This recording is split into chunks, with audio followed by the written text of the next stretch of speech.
सत साहिब सतगुरुदेव की जय।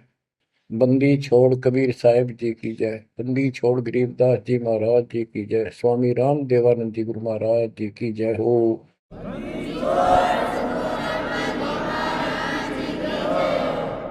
सर्व संतों की जय, सर्व भक्तों की जय, धर्मी पुरुषों की जय। श्री काशी धाम की जय, श्री सुडानी धाम की जय, श्री क्रोथा धाम की जय, श्री बरवाड़ा धाम की जय।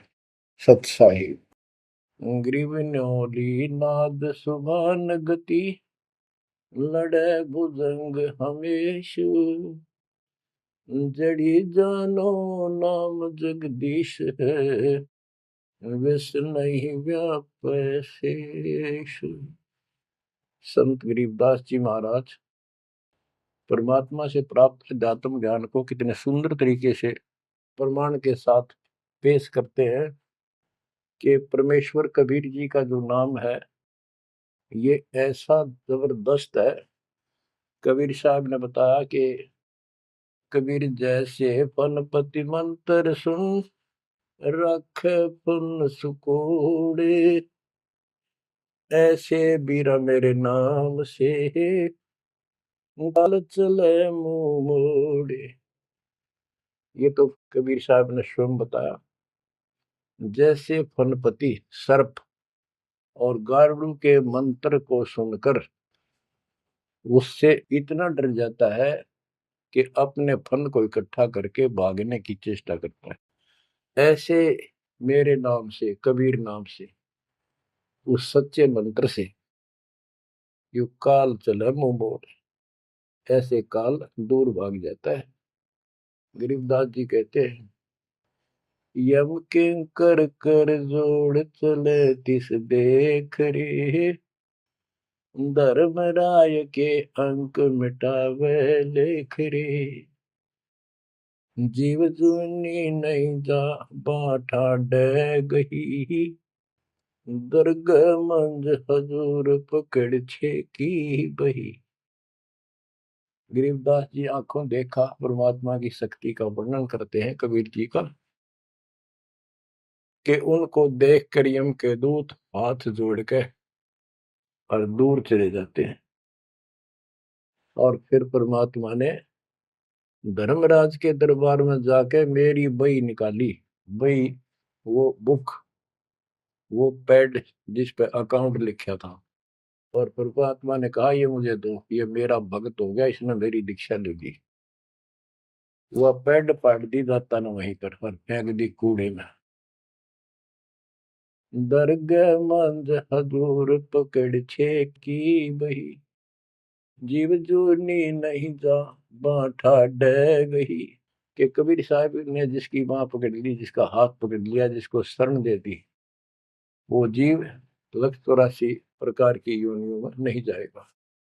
बाँ ठाडे गही, ठाडे ठाडा मीन तगड़े समर्थ शक्तिशाली ने हमारी बाह पकड़ ली, हमें शरण दे दी। ठाडे की परिभाषा थोड़ी सी बताता हूँ आपको, क्योंकि बच्चों कोई भी हम प्रसंग सुनते हैं उसके साथ उसका जो लिंक होता है वो कथा का होना अति आवश्यक है, अन्यथा उसका कोई प्रयोजन नहीं रहता।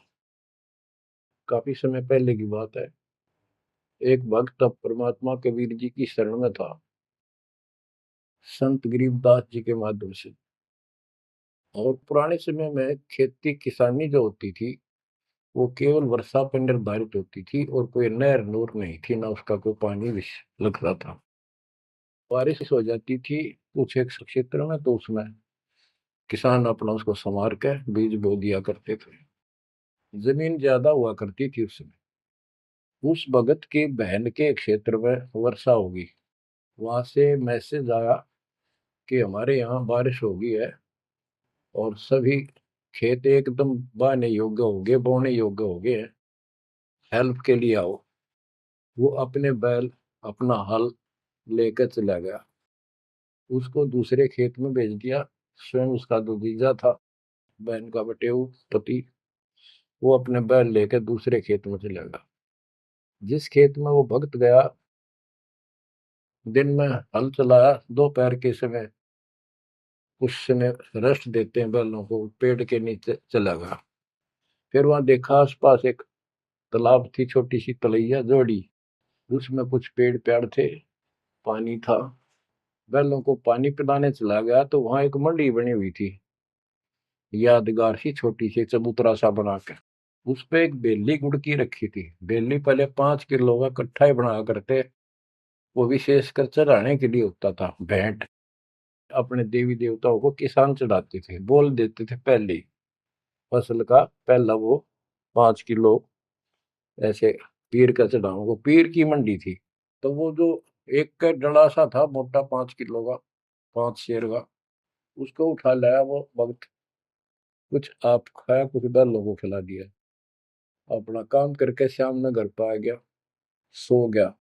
रात्रि के 12 बजे के आसपास एक 4.5 फुट का, टोपी सिर पे, सफेद कपड़े, दाढ़ी, जैसे मुसलमान वेशभूषा हो, आके उससे 10 फुट दूर खड़ा होके और कहने लगा, तेने मेरा गुड़ कैसे खा लिया, तेरी हिम्मत कैसे पड़ गई, तो ठाड्डे की शरण में है इसलिए बच गया, न तुझे मारता और तेरे दोनों बैलों को मारूंगा।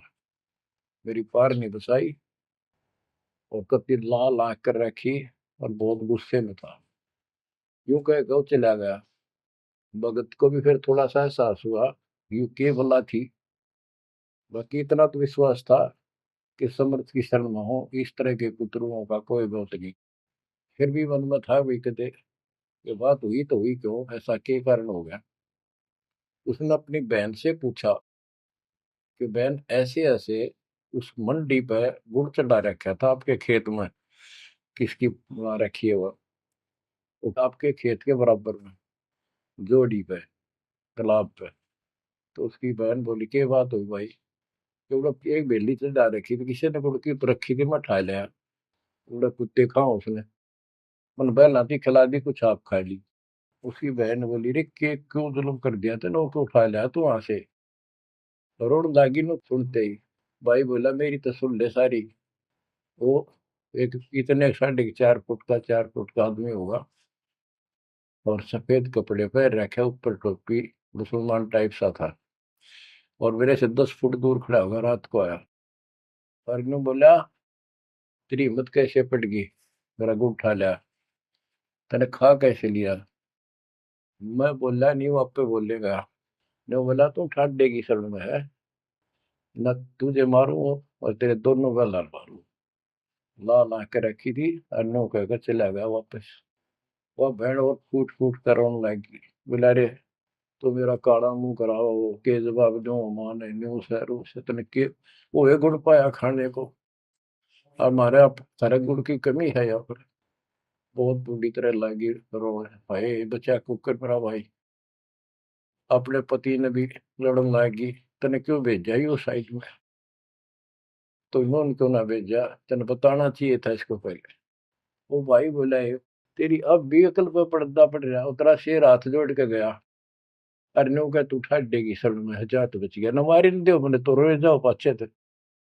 अरे मैं जिंदा जी रोने लग रही तो, पागल कहेंगी, इतनी भी अकल पे पर्दा पड़ गया तुम्हारे, मैं किसकी सुनूं पता है। मैं ये रिक्वेस्ट करूं थारे ते, तुम भी आ जाओ, ना भूतड़ा दिन डर डर मर जाओगे। तो बच्चों, यम किं कर कर जोड़ चले तिस देख रे। बच्चों, आत्मा फूट फूट गाती है, चारों युग में संत पुकारे, कूक क्या हम हेल रे, हीरे माणिक मोती बरसैया जग टूटा ढेर रे। ये डरे तो बड़ी आदत पड़ गई है। यम किं कर कर जोड़ चले तिस देख रे, धर्म राय की बंद मिटावे लेख रे। जीव जूनी नहीं जावा ठाडे गही, ठाडे में दर्ग मंद हजूर पकड़ छे की वही।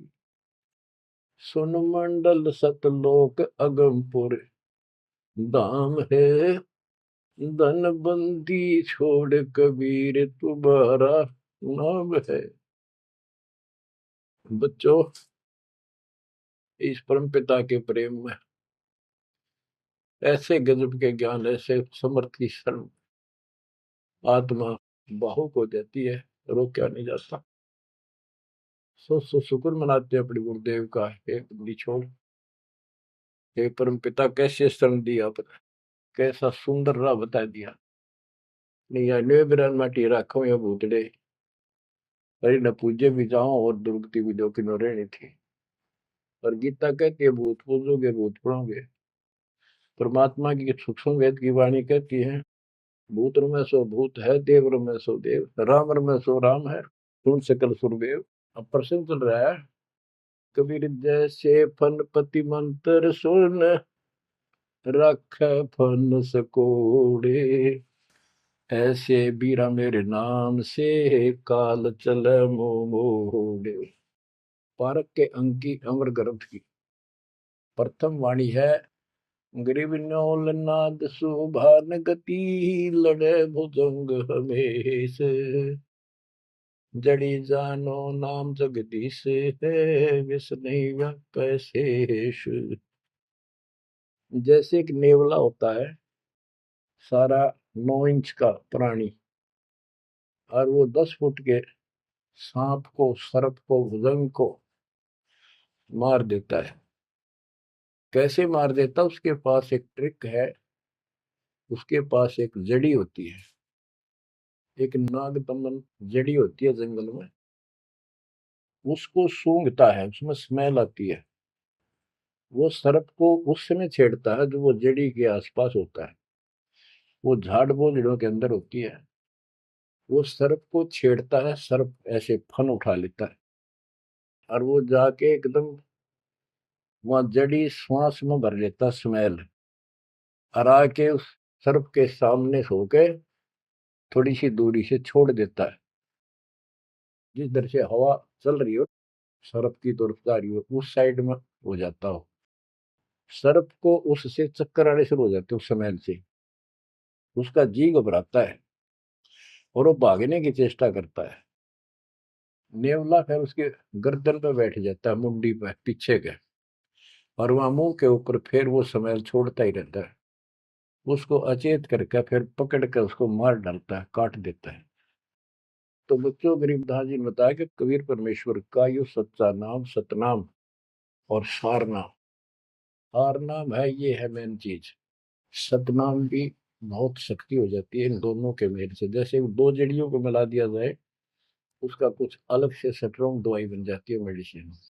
और तीसरी मालिक मिला, मालिक का जो सार नाम है, वो तो कहना ही क्या है। तो हमारा जो मोक्ष जो होगा इन सभी मंत्रों के जाप से होगा। ये हमारी साधना है, पूजा हमारी सार नाम है। बच्चों, जैसे एक छोटा सा सर्प उस जड़ी की ताकत से, स्मेल की ताकत से जो श्वास में भर के लाता है, इतने तगड़े लंबे सर्प को कंडम कर देता है। ऐसे ही परमात्मा के इस नाम के सिमरन श्वास के द्वारा करने से, तो ये बताया कि ग्रीव न्योल नाद सुभान गति, लड़े भुजंग हमेश, और जड़ी जानो नाम जगदीश है। जगदीश सारी सृष्टि के मालिक का जो असली नाम है, वो जड़ी है, वो नागदम जड़ी है। अब जैसे सतनाम भी बहुत ताकत रखता है, ये हमारी साधना है। जैसे प्रथम मंत्र सतनाम, ये साधना है। सार नाम हमारी पूजा है। पूजा और साधना में अंतर होता है। कबीर साहब हमारा पूज्य है। साधना वो होती है, जैसे हमने जल की आवश्यकता है तो हैंडपंप लगाते हैं। हैंडपंप के लिए बोकी और पाइप, बोकी मारते रहते हैं, मिट्टी बार डालते रहते हैं। सतनाम की बोकी श्वास उश्वास से मारकर जब वो पानी के लेवल पर पहुंच जाती है, वो बोर, तब उसमें पाइप लोअर करके फिर उसके ऊपर एक मशीन बांधी जाती है, वो सार नाम है। और मशीन से फिर उसको चलाया जाता है। वो हमारा पूज्य इष्ट है, वो सार शब्द है। जो हमें चाहिए था ऐसे मिलेगा वो सुख परमपिता परमात्मा के सच्चे दरबार का। तो गरीबदास जी कहते हैं वो मंत्र, वो जो सार नाम है, वो जड़ी जानो नाम जगदीश है, परमात्मा जगदीश कबीर साहब का सार नाम। वो नाग दमन जड़ी बूटी है, वो काल दमन। और विष्णु व्यापक शेष, छोटे से सांप की बात छोड़ो, शेष नाग जो सबसे बड़ा ताकतवर 1000 फुट का बंदर है, यानी काल 1000 भुजा का ताकतवर है, ये भी निकट नहीं आ सकता। बच्चों, किस्मत सराहा करो अपने, 100 गुण गाया करो। गरीबदास जी कहते हैं, गरीब साधों से ते मस्करी, ये चोरों नाल खुशाद, मल अखाड़ा जीतेंगे ये युगन युगन के माल। माल, रेसलर, पहलवान, इन नकली गुरुओं से तो खुश है सारा संसार, साधों से ती मस्करी, इन चोरा नाल खुशाद। हाय हाय, इन चोरों से, झूठे गुरुओं से खुश, और साधु संतों के मजाक करते हैं। ये तो मल अखाड़ा जीतेंगे युगन युगन के बाद। आप हो वो युगन युगन के माल। बच्चों, आपको बहुत बार प्रमाण दिए जाते हैं, देता ही रहूंगा आखिरी सांस तक, क्योंकि सिलेबस यू है। टीचर सारा साल सिलेबस पढ़ाता है, उल्टा सुल्टा उन्हें कोई रट्टा लगवाता है, और तब बच्चे सफल होते हैं। परमात्मा योगों से आपके साथ है। सतयुग में राजा अम्बरीश एक बहुत बड़े धार्मिक राजा हुए हैं, और खूब यज्ञ किया करते थे, भंडारे करते थे, ब्राह्मणों को खूब धन दान करते थे, लागड़ गऊ बांटा करते थे, 1000 लागड़ गऊ बांट देते। लागड़ माने बच्चे वाली, ब्याई हुई, दूध वाली। भोजन भंडारे करवाते थे, दक्षिणा देते थे। जैसा भी लोक वेद सुना था, गुरु जी ने बताया था, ऋषियों ने, वो सारा कुछ करते थे। परमात्मा वहां भी साथ रहते हैं, उनकी इज्जत रखते हैं भक्ति की, और बीच बीच में उनको समझाने की चेष्टा की, कोई ऋषि रूप बनाकर अम्बरीश जी को सच्चा मार्ग बताया, खूब ध्यान से सुना और नाम लिया।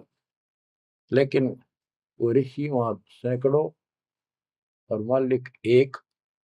आखिर में राजा अम्बरीश भी हाथ खड़े कर गया, मालिक की साधना छड़ दी, और वो ऋषियों वाली वो शुरुआत कर।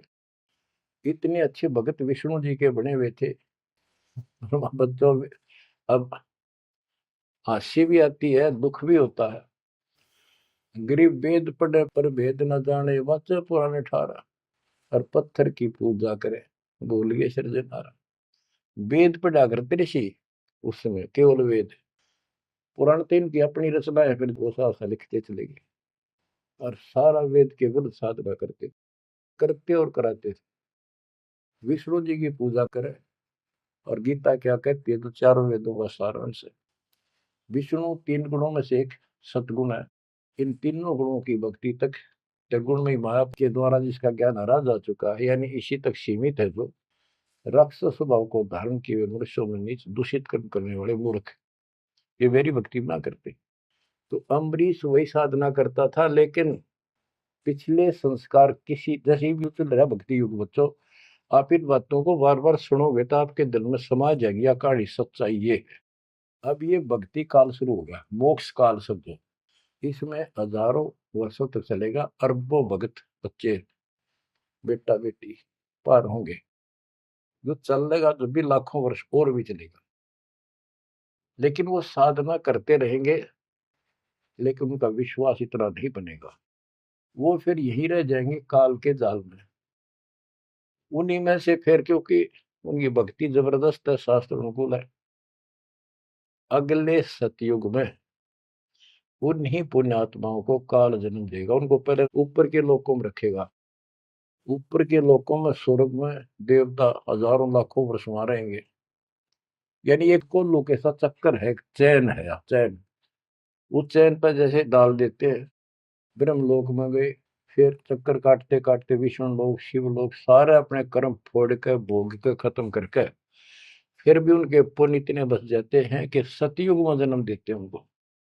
और सतयुग में भी अच्छे पुण्यकर्मी फिर राजा बनते हैं।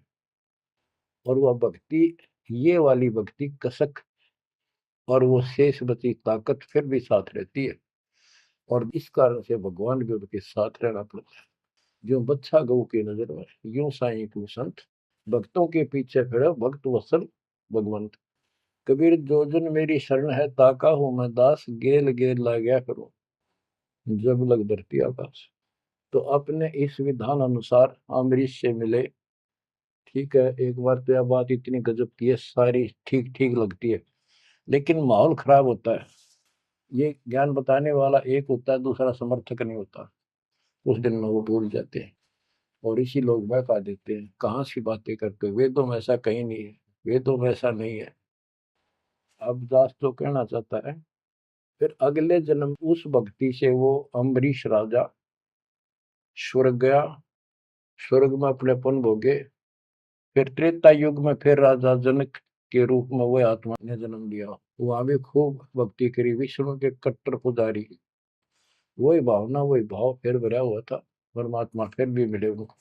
लेकिन राजा और सिद्धियां इतने ठाठ बाट और बकाने वाले वो गुरु निरे ऋषि हमारी ऐसी घिस काट रखी काल में, हम ऐसे मूर्ख बना रखे, थोड़ा सा भी सुख हो जाए, कोई प्रभुता कोई पद प्राप्त हो जाए, हम खुद भगवान बन जाते हैं।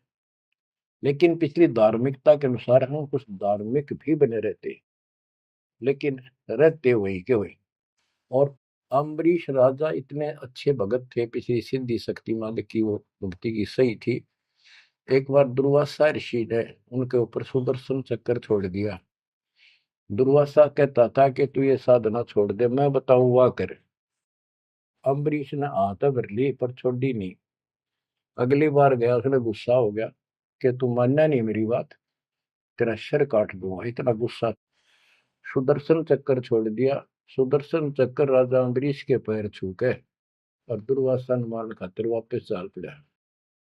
दुर्वासा भागता फिरा तीन लोक में, कितने उसने गुफा नहीं मिली जरा बच जा, कुछ संरक्षक नहीं पाया।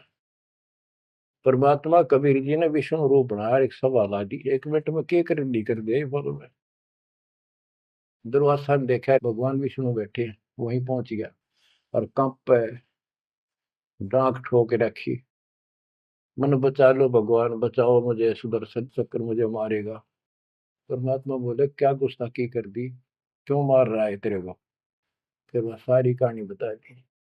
भगवान बोले कि भक्ति के भाव से चलो, ये ताकत से नहीं चलता ये मार्ग।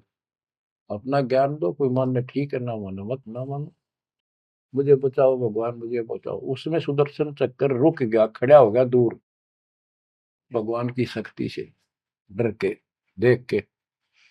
तो दुर्वासा को विश्वास हो गया कि यहाँ बचाओ हो सकता है, माफ करो मुझे माफ करो। परमात्मा बोले अम्बरीश के पैर पकड़े, वो बचाओगा तुम्हें इससे, मैं नहीं बचाऊंगा। हाथ जोड़े, हे भगवान आपके दरबार में मैं नहीं बचूंगा, कहाँ भेजो हो दाता, मैंने तो रास्ते में मारेगा। मिला जा, वही जान बचेगी तेरी।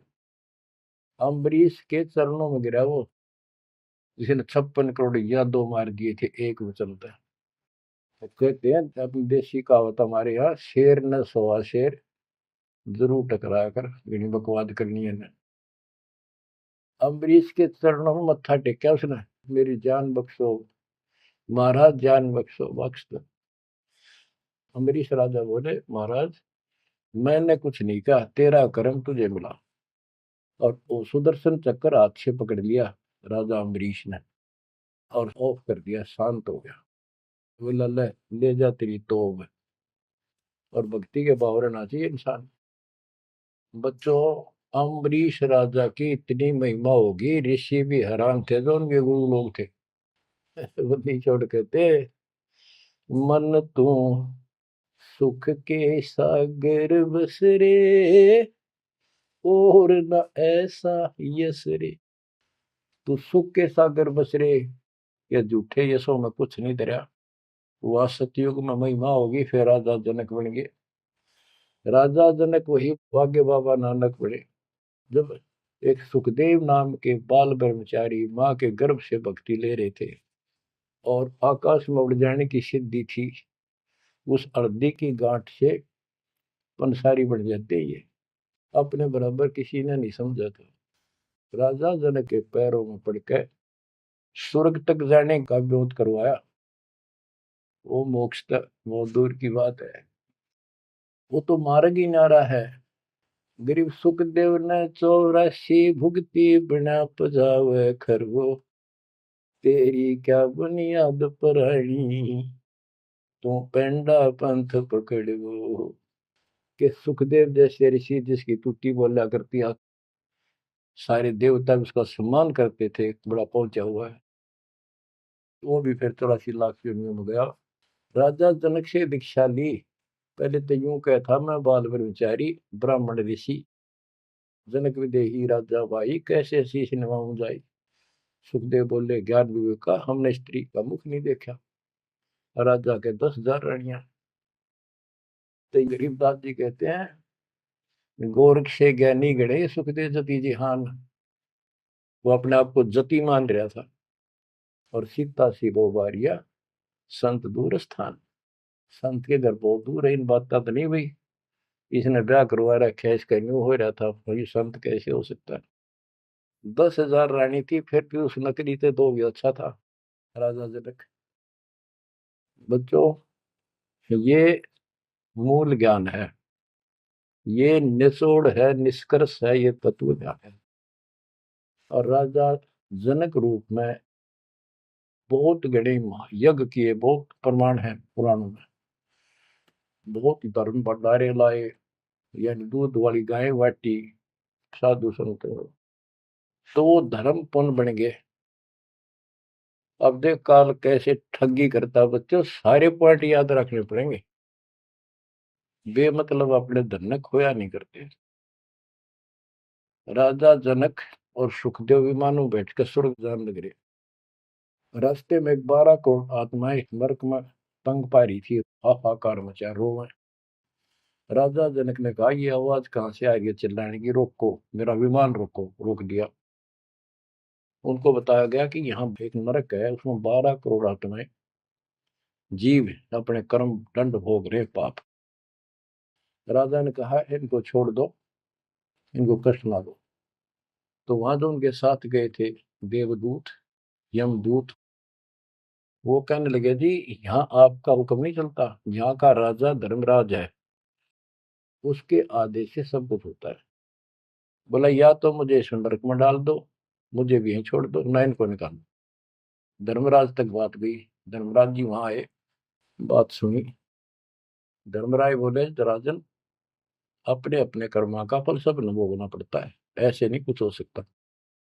तो राजा आकड़ गया। भाव यानी एक परमार्थी भाव, परमार्थ भी हिसाब का होना चाहिए, उपवाद में कोई परमार्थ नहीं चला गया कि मैं या तो मुझे यहाँ छोड़ दो या इनको साथ लो मेरे। तब धर्मराय ने एक विकल्प निकाला कि आप अपने पुण्य दे दो इनको, आधे या जितने चाहते हो, उतने समय तक इनको आपके साथ वहां स्वर्ग में भेज देंगे। राजा ने 50% पुण्य दान कर दिए। सबको बिठा के 12 करोड़ आत्माओं को विमान में बिठा के और स्वर्ग ले गए। बच्चों, सुखदेव ने गलती करी नहीं, वो तो आज तक स्वर्ग में है।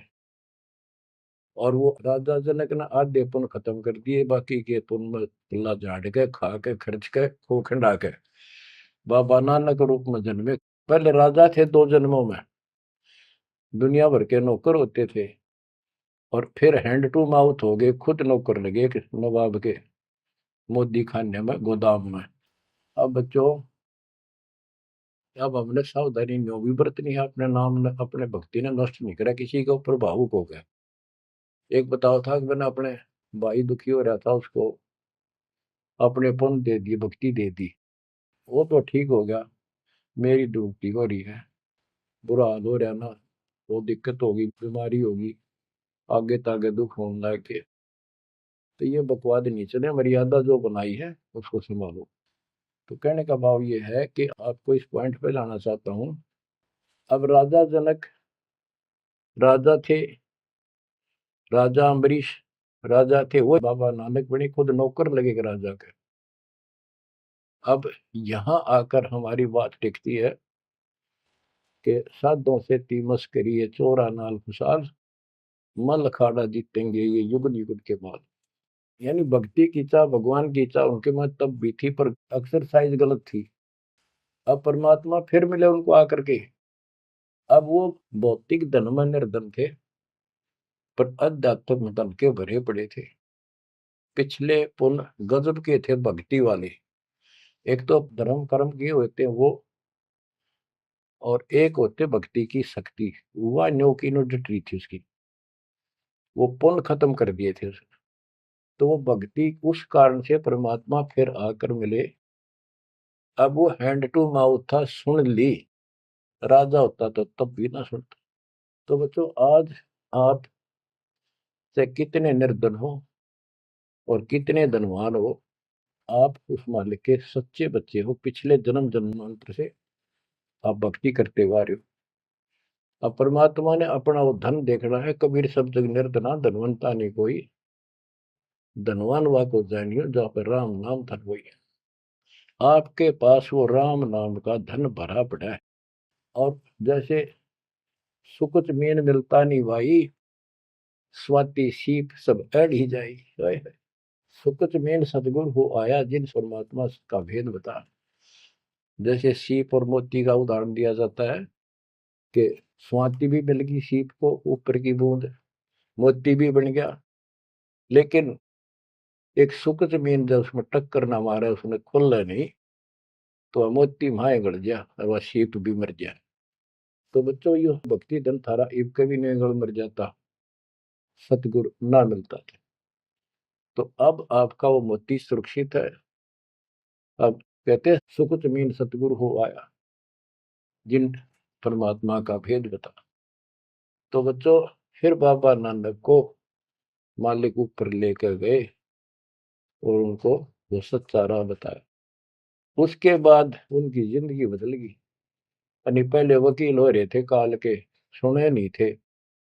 अब जो बाबा नानक जी हिंदू धर्म में जन्मे थे, खत्री गोत्र था, और भगवान विष्णु कृष्ण राम कुर्बान थे इनके ऊपर। गीता का पाठ ब्रजलाल पांडे से पढ़ा करते थे और गीता पढ़ते थे। दाता मिले तो खूब तर्क वितर्क किए। आखिर में बोले अखा वेखो तो मानो। तो परमात्मा ने आई विटनेस भी बनाने थे। बेई नदी सुल्तानपुर के साथ से बह रही है। सुल्तानपुर में बाबा नानक की बड़ी बहन ब्याह रखी थी। वह अपनी बहन के वहां रहते थे, नौकरी करते थे नवाब के। सुबह सुबह स्नान करने जाया करते थे उस नदी पे। वहां परमात्मा ने 2-3 मीटिंग करी। तीसरी बार जब आए, ने बोले आंखें देखो जो मानो। बात सारी समझ में आ गई। गीता बार बार देख ली, पढ़ ली, सच्चाई भगवान कोई और है। और चाह भी थे, पर पुराना ज्ञान और कोई नो समर्थक नहीं गया, बात सच्ची है। तो वो कहने लगे आंखा देखो तो मानो। कबीर साहब और बाबा नानक जी परमात्मा समकालीन थे। बाबा नानक जी का जन्म सन 1469 में हुआ, 1469 में। और 1539 में वो शरीर छोड़ के गए। और परमात्मा जी 1518 में गए। तो 1469 से 1518 तक समकालीन थे। तब आंखों देखा सतलोक 3 दिन तक नानक साहब जी का शरीर कहीं और छुपा के उनकी आत्मा को लेके गए, फिर छोड़ा तीसरे दिन। उसके बाद तो दुनिया बदल गई उनकी। वो सब पूजाएं त्याग माल की शरण में आ गए। घर में विरोध, सारे समाज में विरोध है। उसके पिता भी बहुत दुखी हो गए, तो के पैदा हो गया हमारे, देवी देवताओं को ऐसा गलत बोलता है। तो बहुत परेशान हुए। लेकिन जब आंखों देख ली, कौन सुने किसकी। सूरवीर होते हैं संत, संत सिपाही और शेर पीछे नहीं हटते। तो बच्चों, सारा ज्ञान सत्संग से होता है। परमात्मा का और उस प्यारी आत्मा का, आत्मा और परमात्मा नानक साहब का सत्संग हुआ। सत्संग से बात स्पष्ट हुई। अब पारक के अंक की वाणी सुनाता हूं कुछ। साधों से ती मस्करी ये चोरा नाल खुशाल, नल अखाड़ा जीतेंगे ये युगन युगन के माल। अब वो बाबा नानक युगन युगन के माल थे और वह जीते, डट के खड़े हो गए। फिर जब ज्ञान समझ में आ गया, सारा संसार मीराबाई थी युगन युगन की माल। सत्संग में जाना ना छूटे माँ, फिर जल के मरो संसार। तो बच्चों इस स्थिति में तुम नहाना पड़ेगा एक दिन, जब जाता राजी होगा। और ये ज्ञान खुद देता है भगवान, और वो आत्मा जो इसको सुनकर कुर्बान हो जाती है, वो महान आत्मा होती है। गरीब अंश गवन करते नहीं, मान सरोवर छाड़, कौवे उड़ उड़ जात हैं खाते मसाहाड़। हंस और कौवे और बुगले सब पक्षी कहलाते हैं। हंस उस मानसरोवर को नहीं छोड़ता जहां उसका आहार मोती होते हैं, और कौवे वहां टेके नहीं, क्योंकि उन्हें तो जगह जगह जाकर मांस खाना, हाड खाड़े हाडों का मांस चाटना, किसी पशु के जख्म में चोंच मारना, ये कौवे जैसी व्यक्ति के लोगों का स्वभाव होता है कि दुखी उनका अपना उल्लू सीधा हो, स्वार्थ सिद्ध हो, ताकि अगला कितना दुखी हो। ये कौवे जैसे जीव होते हैं। अब यहाँ बताते हैं, कबीर साहब कहते हैं, गरीब अंश गवन करते नहीं, मान सरोवर छाड़, कौवे उड़ उड़ जाते हैं खाते मांसाहाड़। गरीब मान सरोवर मुक्ति फल, मुक्ता हल के ढेरे, कौवा आसन न बंद जय भूमि दीन सुमेर। गरीब कौवा रूपी बेक है, ना प्रतीत यकीन, 68 का फल मेटे करे भये दीन बेदीन। गरीब हंस दशा तो साध है, सरोवर है सतसंग, मुक्ता हलवाणी चुगे फिर चढ़त नवेला रंग। अब स्पष्ट कर दिया कि ये सत्संग जो है ये मानसरोवर है, और भगत साध ये हमारे हंस हैं। अब कौवे बुगले तो मेंढक मछली अड़ंगा कुवाड़ बकवाद करते हैं, और हंस केवल मोती खाता है। इसी प्रकार निर्विकार जो भगत आत्मा बन गए, बेटा या बेटी, वो हंस जैसे हैं। वो केवल मालिक की वाणी, परमात्मा की भक्ति और धर्म कर्म रूपी मोती खाते हैं, और फिर ये मोती खा के, यानी सत्संग वचन सुन के, फिर चढ़त नवेला रंग, एक अजब गजब रंग रंग जाता है उसकी आत्मा में। आत्मा इतनी मजबूत हो जाती है जैसे बाबा नानक की होगी, जैसे मीराबाई की होगी, ऐसी आपकी भी होगी, इस सत्संग से होगी। बच्चों, ये सत्संग मिला ही नहीं था अपने को आज तक। या परमात्मा की कलम तोड़ कृपा आप पर देखो ना, कितना होने लग रही रहे उस बालक ने, उस परमात्मा ने कि ये वो वचन याद कर लो, सतगुरु जो चाहे सो कर ही 14 कोट दूत जब डरी।